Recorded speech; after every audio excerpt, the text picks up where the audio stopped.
ഒരു 10 ദിവസത്തോളം Mammootty and Mohanlal together performing, അതൊരു നല്ലൊരു എക്സ്പീരിയൻസ് ആയിരുന്നു. പേട്രിയറ്റ് മൂവി ഡേറ്റ് പറയാലോ, ആൾക്കാർക്ക് അറിയാമെന്ന് തോന്നുന്നു. April 23rd ആണ് release. It's a big movie for us, for all of us. You see it as a film maker, we see it as fan boy, fan girl thing. ഇതിലൊരു ഇതിൻ്റെ budget, ഇതിൻ്റെ cover ചെയ്ത locations, ഇതും കുറേയൊക്കെ ആൾക്കാർക്ക് അറിയാമെന്ന് തോന്നുന്നു. ഇല്ലെങ്കിൽ മഹേഷ് കൻ ഷെയർ ചെയ്ത്. രണ്ടാമത് എനിക്ക് അറിയേണ്ട ഒരു പോയിന്റ്, നമ്മൾ ഏത് ഇങ്ങനത്തെ മൾട്ടി സ്റ്റാർ മൂവീസ് വരുമ്പോൾ ഒരു ഫേസ് ഓഫ് മൊമെൻ്റ് ഉണ്ടാവും, ഒരു പീക്ക് പോയിന്റ് ഉണ്ടാവും.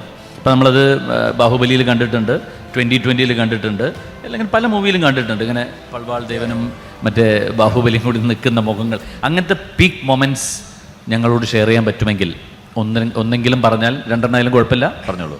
See, definitely that film has got a lot of surprises. ഒരുപാട് സർപ്രൈസുകൾ ഉള്ളൊരു സിനിമ. കാരണം ഞാനത് ഒരു കമേഴ്ഷ്യൽ റൈഡായിട്ട് തന്നെയാണ് ഞാനതിനെ കാണുന്നതും. ആൻഡ് ഞാനത് എനിക്ക് മമ്മൂക്കയുടെ അടുത്തോട്ട് ഒരു കഥ നമുക്ക് എഴുതി വരുമ്പോൾ ഇത് മമ്മൂക്കയോട് പറയാം എന്ന് തോന്നിപ്പോയൊരു ഒരു കഥയാണ്. അത് കഴിഞ്ഞിട്ടാണ് ഇത് വളർന്നത് മൊത്തം. ഫഹദുണ്ടായി, ചാക്കോച്ചൻ വന്നു, ലാൽ സാർ വന്നു, പിന്നെ രേവതി ചേച്ചി വന്നു, ബാക്കിയുള്ള ആക്ടേഴ്സ് എല്ലാം വന്നു.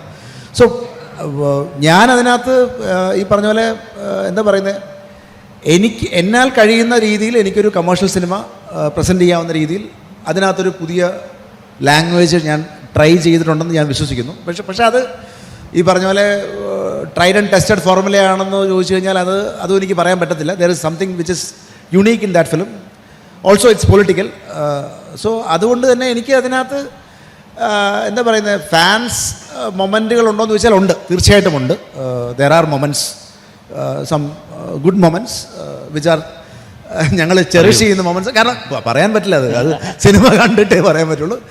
And we could actually we had like ഒരു 10 ദിവസത്തോളം Mammootty and Mohanlal together performing, അതൊരു നല്ലൊരു എക്സ്പീരിയൻസ് ആയിരുന്നു. നല്ലൊരു എക്സ്പീരിയൻസ്.